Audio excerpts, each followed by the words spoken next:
আমার গরু শিক্ষিত গরু, দাঁত দেওয়ার করলে অনেক দাঁত দেওয়া হবে।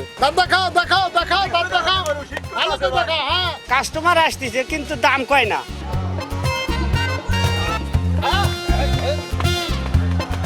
গরুর বাজার খুবই নরম।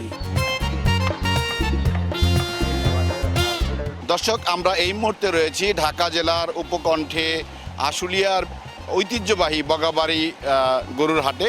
মূলত আপনারা জানেন যে ঢাকার উপকণ্ঠে সাভার, ধামরাই, আশুলিয়া মিলে অনেকগুলি ঐতিহ্যবাহী গরুর হাট রয়েছে।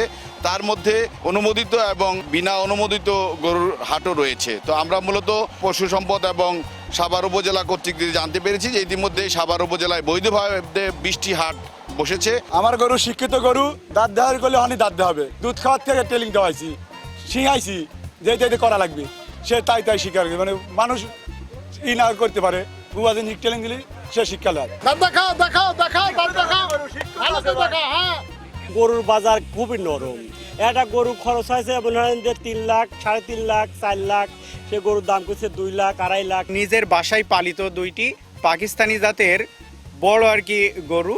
এই 2টি গরুর দাম মাত্র 9 লক্ষ টাকা। ক্রেতার অভাবে আমার 2টি গরুর দাম বলা হচ্ছে মাত্র 5 লক্ষ টাকা।